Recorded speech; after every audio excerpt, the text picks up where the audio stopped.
Bismillahirrahmanirrahim. Assalamualaikum warahmatullahi wabarakatuh.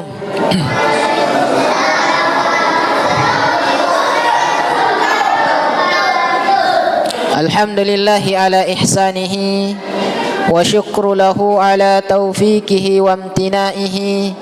Ashhadu an la ilaha illallah ta'ziman li sya'nihi wa ashhadu anna Muhammadan abduhu wa rasuluhu ad-da'i ila ridwanihi wa sallallahu alaihi wa ala alihi wa ashabihi wa man tabi'a huda ila yaumiddin, amma ba'd.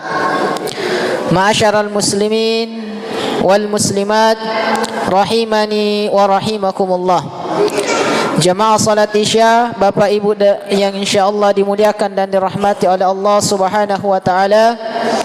Marilah kita untuk selalu memuji dan bersyukur atas kehadirat Allah Subhanahu wa taala yang mana telah memberikan begitu banyak limpahan rahmatnya kepada kita semua, sehingga di mana pada malam yang berbahagia ini, di malam yang ke-21 di bulan suci Ramadan, kita masih merasakan begitu banyak limpahan rahmat yang Allah berikan kepada kita.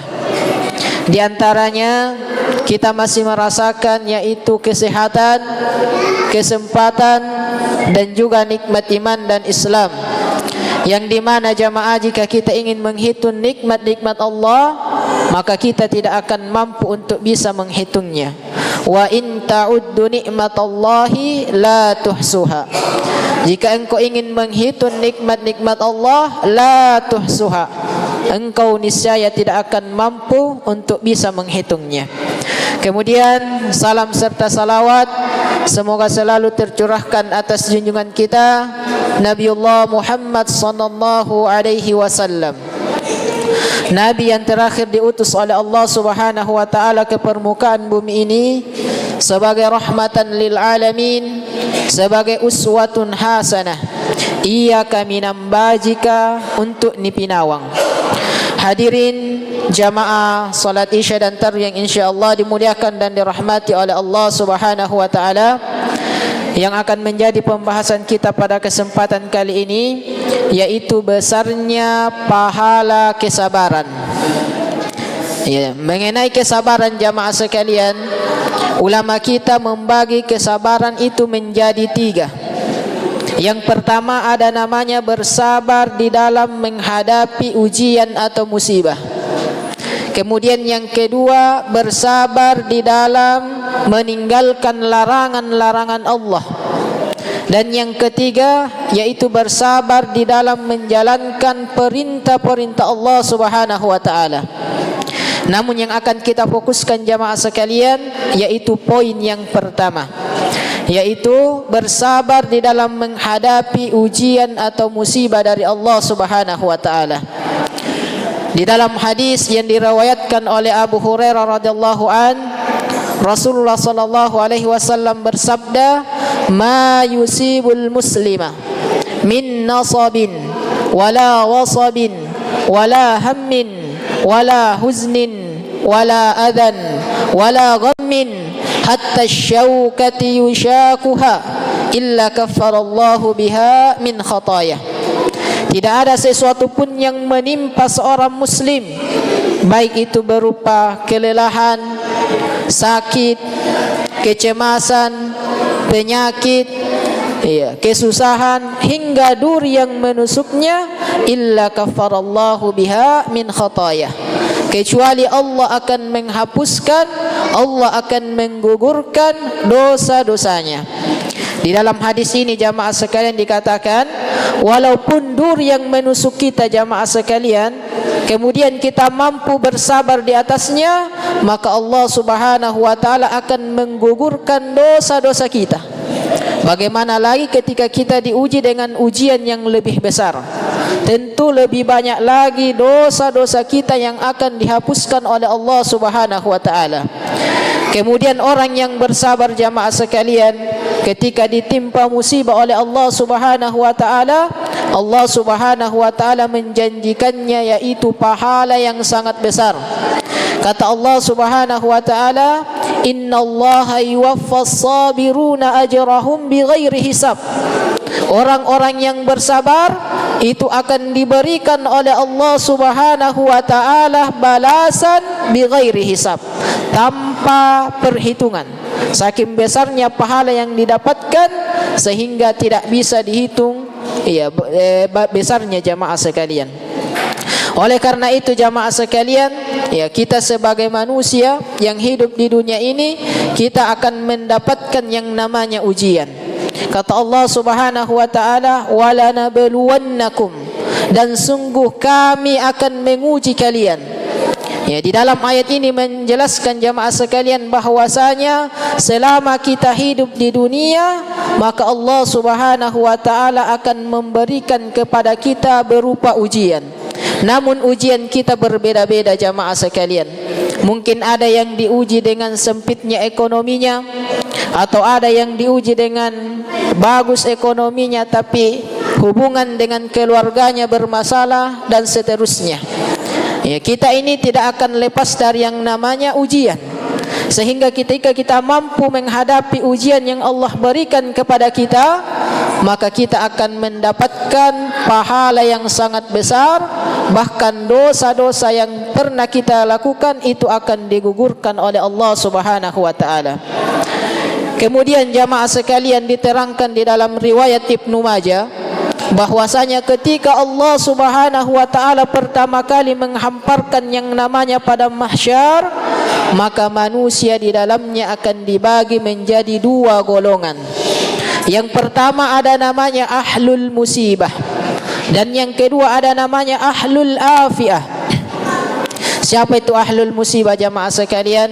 Ahlul musibah adalah orang-orang yang di mana di masa hidupnya selalu mendapatkan ujian dari Allah, selalu mendapatkan sakit, selalu mendapatkan kesusahan-kesusahan, kesulitan-kesulitan dan musibah-musibah yang lainnya. Ini ahlul musibah. Kemudian yang kedua ahlul afiyah. Ahlul afiyah adalah orang-orang yang di mana di masa hidupnya selalu mendapatkan ketenangan-ketenangan, selalu mendapatkan kemudahan-kemudahan, selalu mendapatkan kenyamanan-kenyamanan. Ini ahlul afiyah.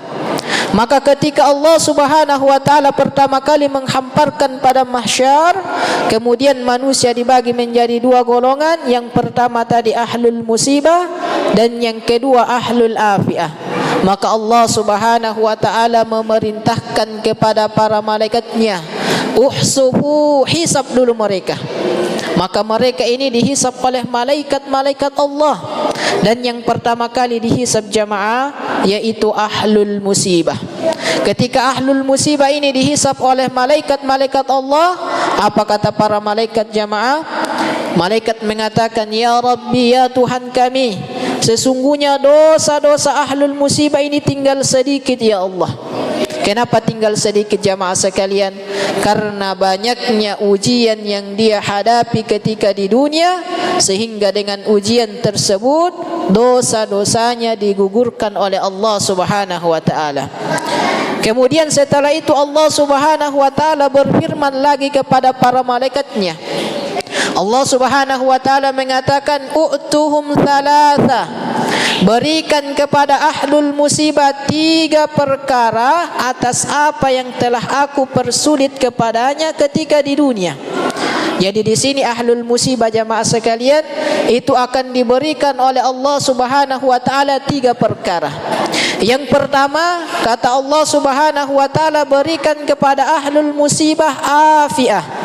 Apa itu afiyah? Afiyah di sini adalah kekuatan. Jadi ahlul musibah nanti jamaah sekalian ketika di akhirat itu akan diberikan oleh Allah Subhanahu wa taala berupa kekuatan. Allah akan kembalikan kekuatannya yang mungkin dulunya di dunia dia lumpuh atau kehilangan tenaganya, maka di akhirat Allah Subhanahu wa taala akan menguatkan kembali. Allah akan kembalikan kekuatan yang Allah ambil ketika di dunia. sehingga ahlul musibah nanti di akhirat itu akan menjadi kuat. Kemudian ditambah lagi yang kedua jamaah sekalian, Allah Subhanahu wa taala mengatakan, berikan kepada ahlul musibah khairan. Apa itu khairan jamaah sekalian? Khairan di sini adalah kebaikan. Dan tidak ada lagi kebaikan di akhirat kecuali surga. Jadi ini ahlul musibah jamaah, setelah dikuatkan Allah, ya, setelah diberikan kekuatan oleh Allah Subhanahu wa taala, ditambah lagi yang kedua, dimasukkan ke dalam surganya. Kemudian ditambah lagi yang ketiga, kata Allah Subhanahu wa taala, berikan kepada ahlul musibah manzilah. Apa itu manzilah jamaah? Manzilah di sini adalah kedudukan yang sangat tinggi di dalam surga. Iya, tempat ini jamaah tidak bisa kita dapatkan kalau kita hanya solat saja. Tidak bisa kita dapatkan kalau kita hanya berpuasa saja. Tidak bisa kita dapatkan kalau kita hanya bersedekah saja. Tempat ini bisa kita dapatkan jamaah di saat kita mampu bersabar di dalam menghadapi setiap ujian atau musibah dari Allah Subhanahu wa taala. Kemudian jamaah dikatakan juga oleh Imam Ibnu Qudama bahwasanya para sahabat dulu jamaah sekalian, ketika mendapati di dalam hidupnya itu selalu mendapatkan kemudahan-kemudahan, selalu mendapatkan kesenangan-kesenangan, terkadang para sahabat itu menangis jamaah sekalian. Kenapa mereka menangis? Karena mereka takut jangan sampai kemudahan-kemudahan ini, ya, jangan sampai kesenangan-kesenangan ini hanya dia dapatkan ketika di dunia saja, sehingga ketika di akhirat dia tidak mendapatkannya lagi. Ini para sahabat jamaah sekalian. Oleh karenanya jamaah sekalian, apabila ada di antara kita yang mungkin selalu mendapatkan ujian, selalu mendapatkan sakit, penyakit dan musibah-musibah yang lainnya, maka bersabarlah. Adapun di antara kita yang mungkin tergolong ahlul afiah, yang selalu mendapatkan kemudahan-kemudahan, selalu mendapatkan kenyamanan-kenyamanan, maka bersyukurlah. Mungkin hanya ini yang bisa saya sampaikan, mudah-mudahan bisa bermanfaat. Subhanakallahumma wa bihamdik, asyhadu an la ilaha illa anta, astaghfiruka wa atubu ilaik. Assalamualaikum warahmatullahi wabarakatuh.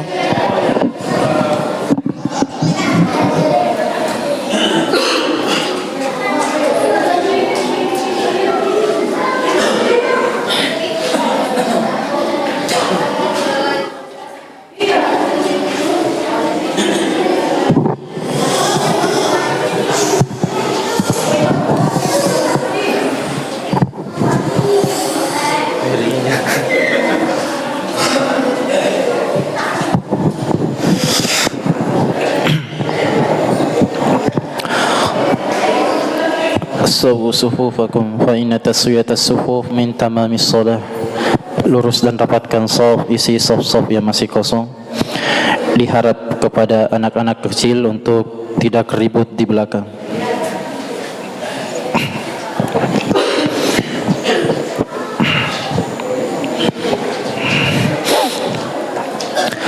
Allahu Akbar.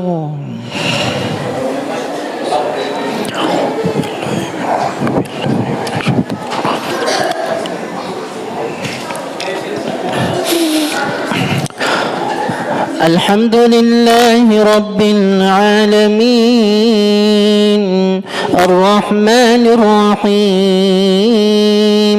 Maliki Yawmiddin, Iyyaka na'budu wa iyyaka nasta'in, Ihdinas siratal mustaqim, siratal ladzina an'amta 'alaihim ghairil maghdubi 'alaihim waladdallin.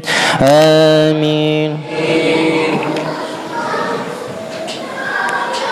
Walau annana nazzalna ilaihimul malaikata الملائكة وكلمهم الموتى وحشرنا عليهم كل شيء قبلا ما كانوا ليؤمنوا إلا أن يشاء الله ولكن أكثرهم يجهلون وكذلك جعلنا لكل نبي عدوا شياطين الإنس والجن يوحي بعضهم إلى بعض زخرف القول غرورا ولو شاء ربك ما فعلوه فذرهم وما يفترون. الله أكبر.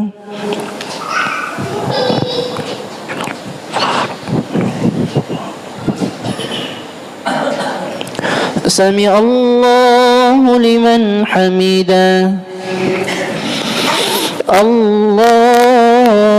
أكبر.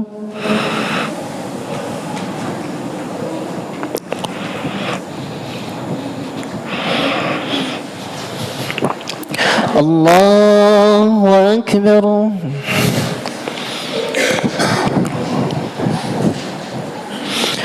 الله أكبر.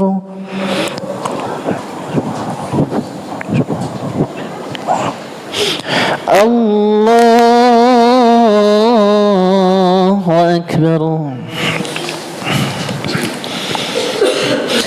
الحمد لله رب العالمين الرحمن الرحيم مالك يوم الدين إياك نعبد وإياك نستعين اهدنا الصراط المستقيم صراط الذين أنعمت عليهم غير المغضوب عليهم ولا الضالين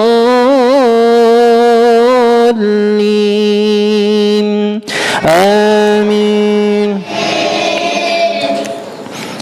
ولتصغى إليه أفئدة الذين لا يؤمنون بالآخرة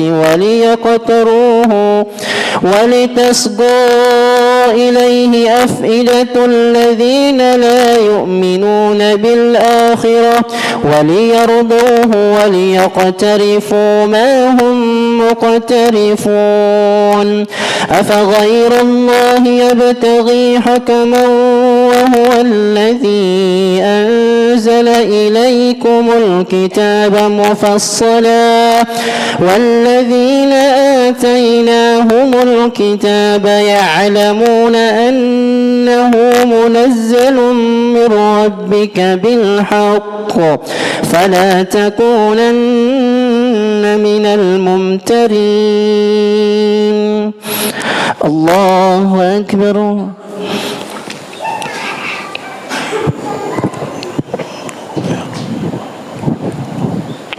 سمع الله لمن حمده. الله أكبر.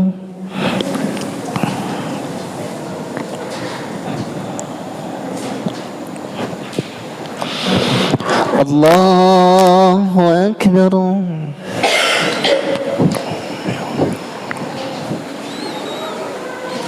الله أكبر.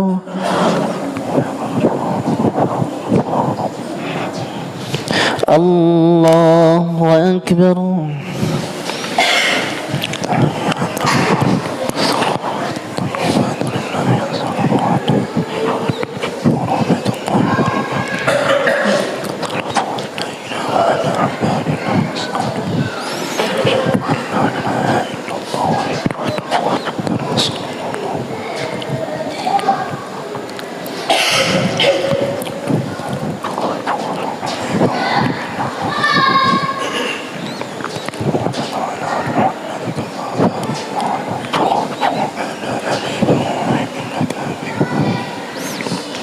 السلام عليكم ورحمة الله السلام عليكم ورحمة الله.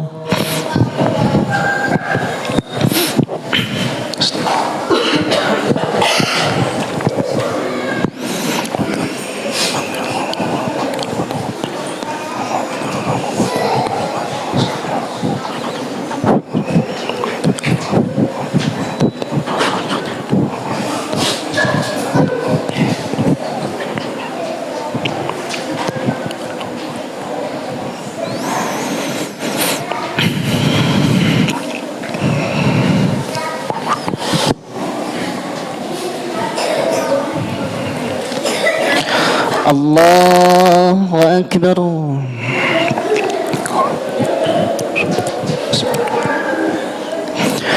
الحمد لله رب العالمين الرحمن الرحيم مالك يوم الدين إياك نعبد وإياك نستعين اهدنا الصراط المستقيم صراط الذين أنعمت عليهم غير المغضوب عليهم ولا الضالين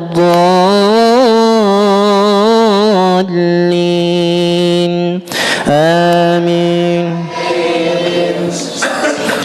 وتمت كلمة ربك صدقا وعدلا لا مبدل لكلماته وهو السميع العليم.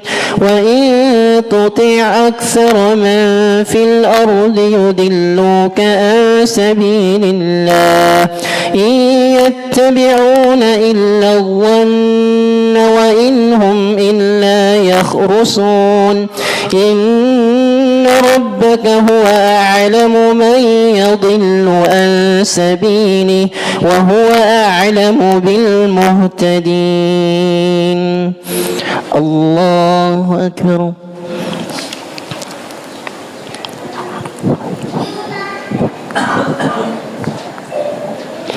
سمع الله لمن حمده. الله أكبر.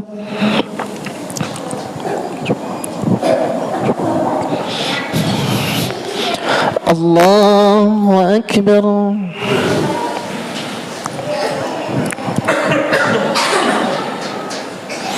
الله أكبر.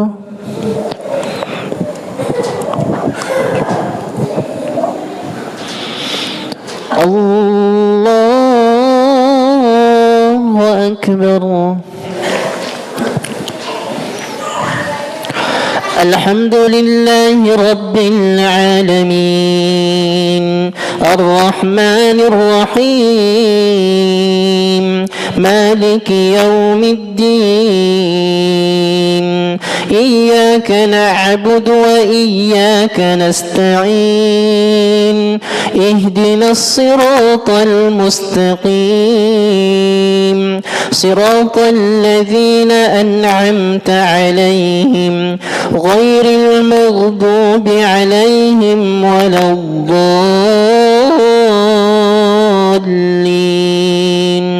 آمين. فكلوا مما ذكر اسم الله عليه إن كنتم بآياته مؤمنين. وما لكم ألا تأكلوا مما ذكر اسم الله عليه وقد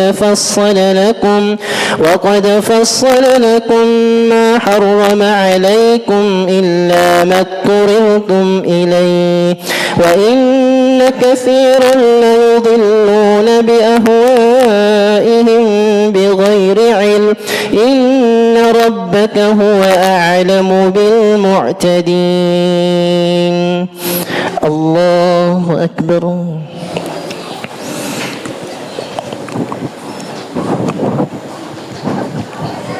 سمع الله لمن حمده. الله أكبر.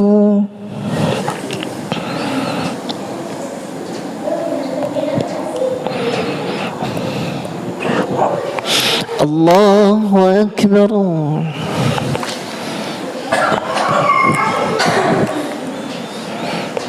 الله أكبر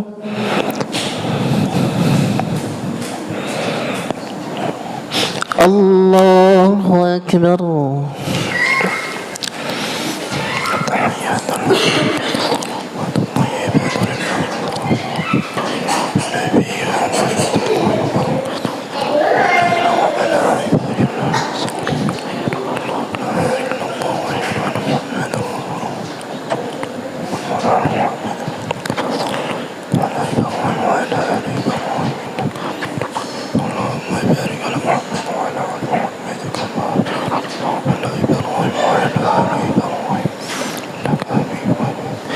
السلام عليكم ورحمة الله السلام عليكم ورحمة الله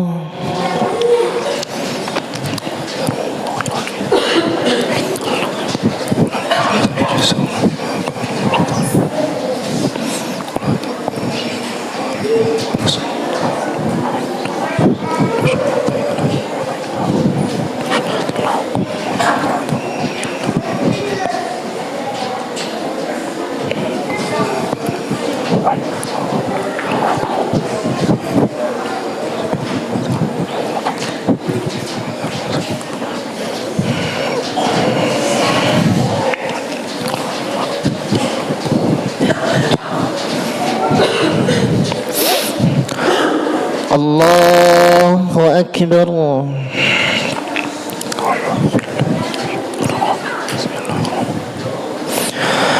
الحمد لله رب العالمين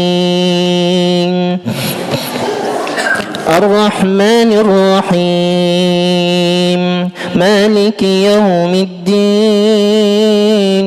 إياك نعبد وإياك نستعين اهدنا الصراط المستقيم صراط الذين أنعمت عليهم غير المغضوب عليهم ولا الضالين آمين وذروا ظاهر الإثم وباطنه إن الذين يكسبون الإثم سيجزون بما كانوا يقترفون ولا تأكلوا مما لم يذكر اسم الله عليه وإنه لفسق وإن الشياطين ليوحون إلى أوليائهم ليجادلوكم وإن أطعتموهم إنكم لمشركون الله أكبر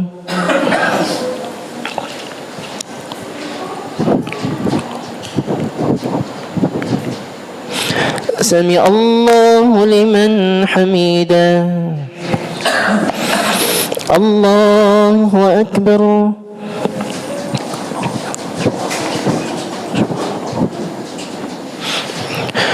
الله أكبر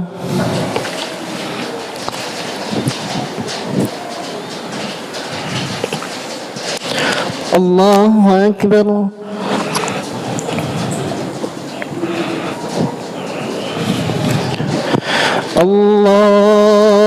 الله أكبر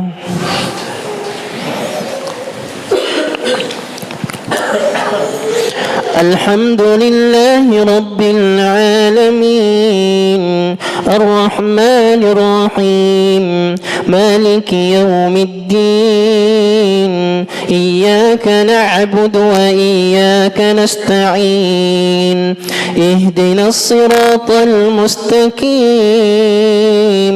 صراط الذين أنعمت عليهم غير المغضوب عليهم ولا الضالين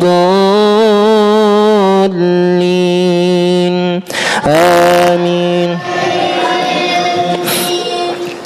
أومن كان ميتا فأحييناه وجعلنا له نورا يمشي به في الناس كمن مثله في الظلمات ليس بخارج منها كذلك زين للكافرين ما كانوا يعملون وكذلك جعلنا في كل قرية أكابر مجرميها ليمكروا فيها وما يمكرون إلا بأنفسهم وما يشعرون. الله أكبر.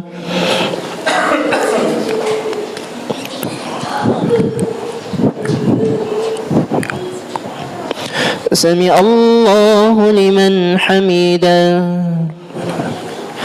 الله أكبر.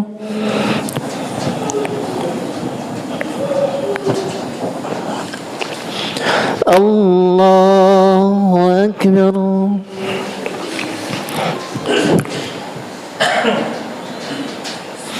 الله أكبر.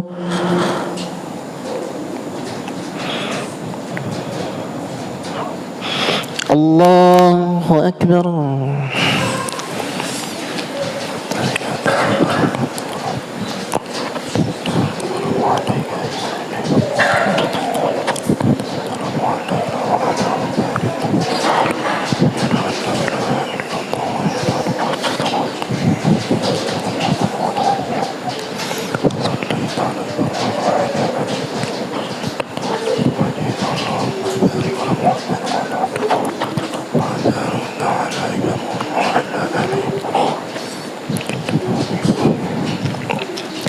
السلام عليكم ورحمة الله.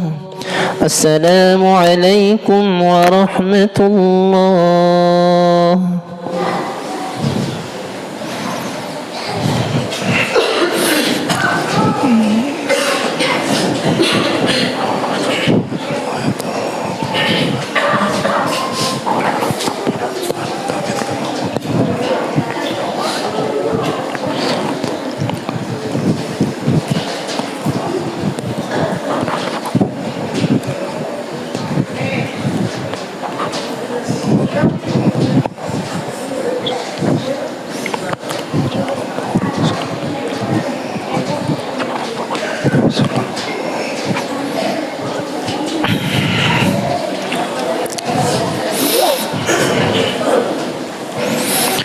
الله أكبر.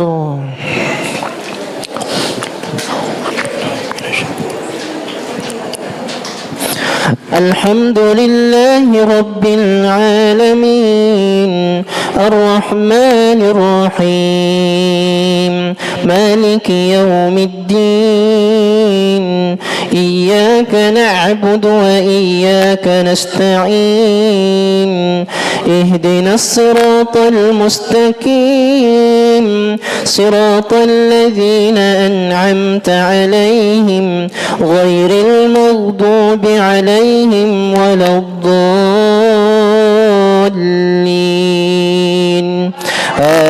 آمين. وإذا جاءتهم آية قالوا لن نؤمن حتى نؤتى مثل ما أوتي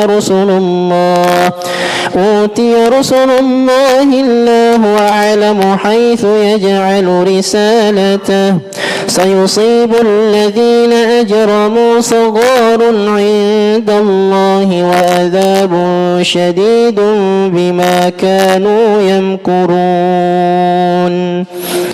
الله أكبر.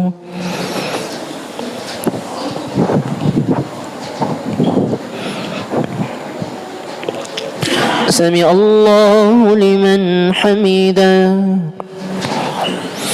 الله أكبر.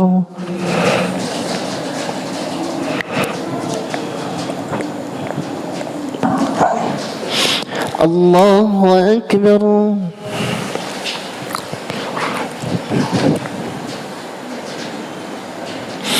الله أكبر.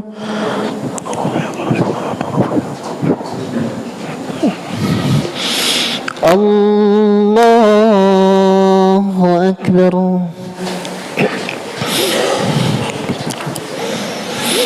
الحمد لله رب العالمين الرحمن الرحيم مالك يوم الدين إياك نعبد وإياك نستعين اهدنا الصراط المستقيم صراط الذين أنعمت عليهم غير المغضوب عليهم ولا الضالين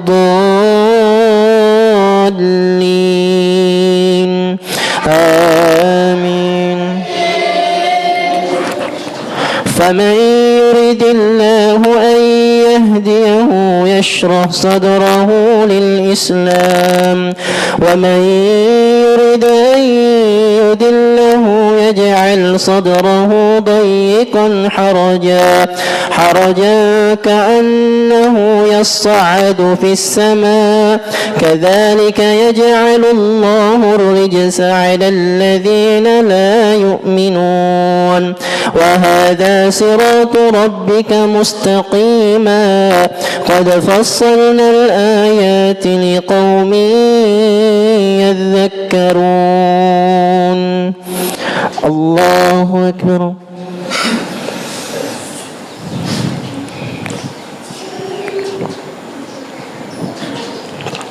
سمع الله لمن حمده. الله أكبر.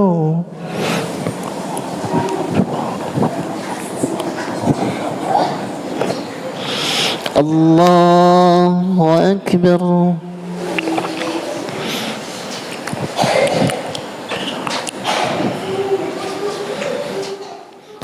الله أكبر.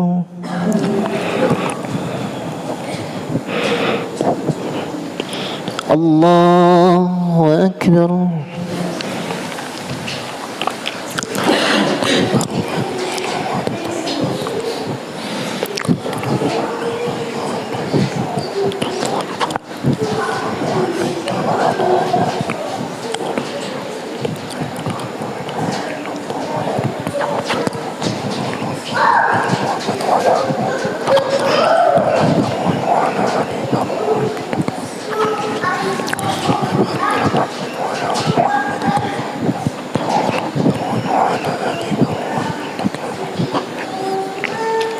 السلام عليكم ورحمة الله. السلام عليكم ورحمة الله.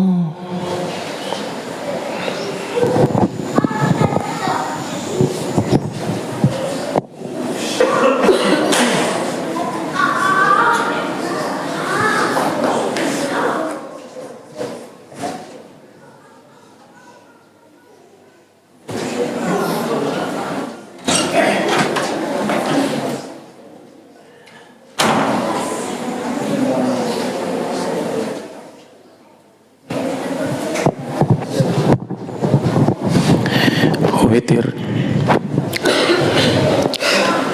Istawa atadillah.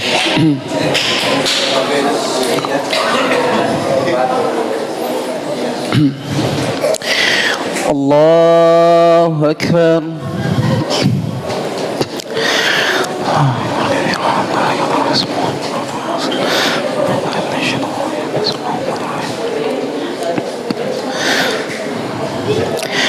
الحمد لله رب العالمين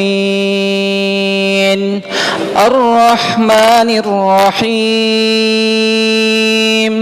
مالك يوم الدين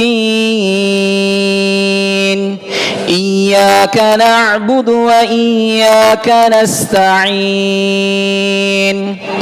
اهدنا الصراط المستقيم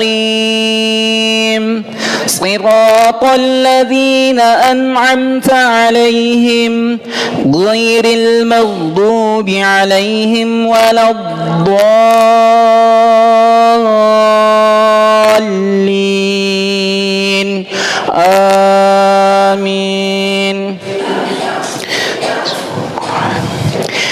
سبح اسم ربك الأعلى الذي خلق فسوى والذي قدر فهدى والذي أخرج المرعى فجعله غثاء أحوى سنقرئك فلا تنسى إلا ما شاء الله إنه يعلم الجهر وما يخفى ونيسرك لليسرى فذكر إن نفعت الذكرى سيذكر من يخشى ويتجنبها الأشقى الذي يصلى النار الكبرى ثم لا يموت فيها ولا يحيا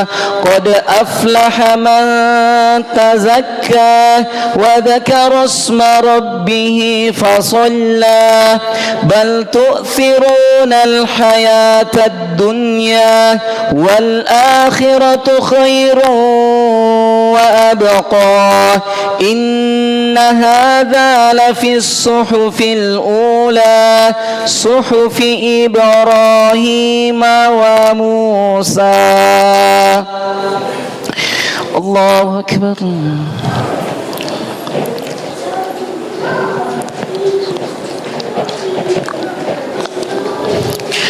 سمع الله لمن حمده.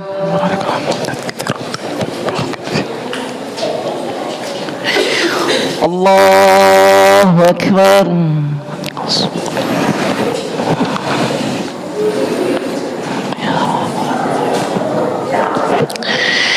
الله أكبر.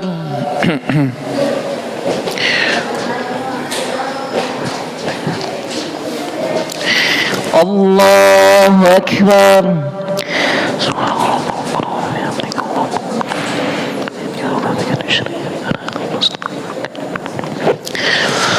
الله أكبر. بسم الله. الحمد لله رب العالمين الرحمن الرحيم مالك يوم الدين إياك نعبد وإياك نستعين اهدنا الصراط المستقيم صراط الذين أنعمت عليهم غير المغضوب عليهم ولا الضالين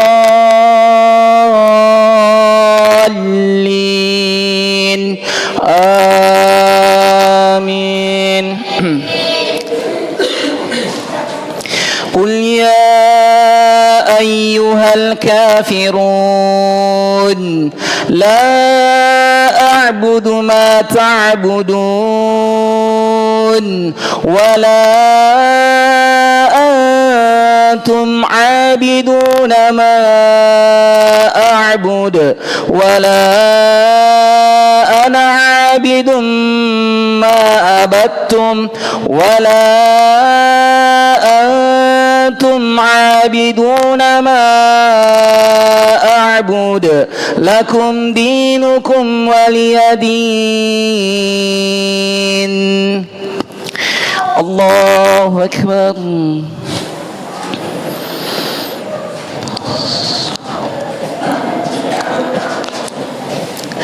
سمع الله لمن حمده.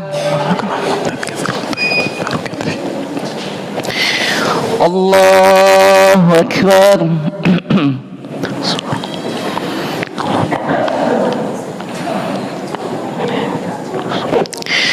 الله أكبر. الله أكبر.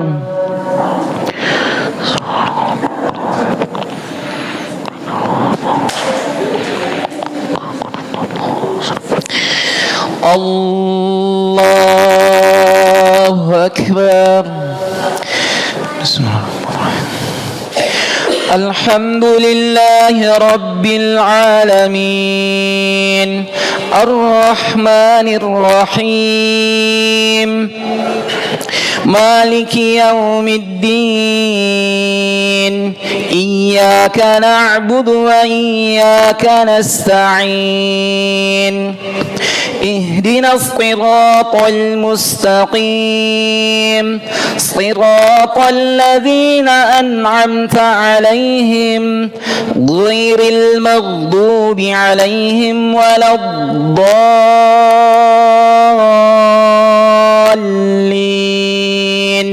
آمين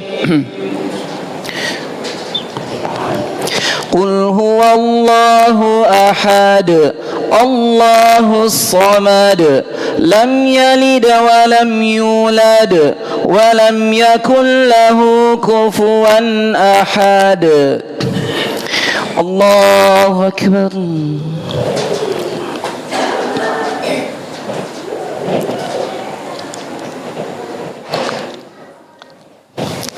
سمع الله لمن حمده الله أكبر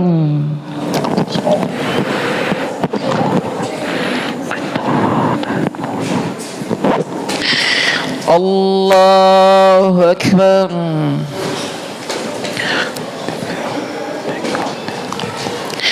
الله أكبر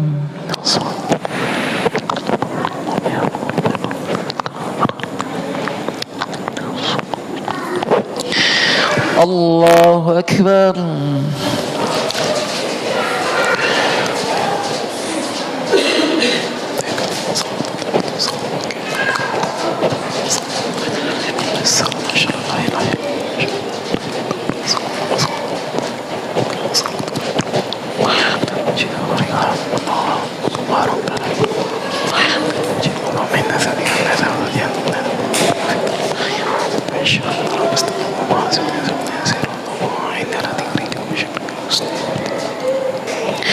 Assalamualaikum warahmatullah. Assalamualaikum warahmatullah. Subhanal malikil quddus rabbul malaikatu Subhanal malikil quddus rabbul malaikatu Subhanal malikil quddus rabbul malaikatu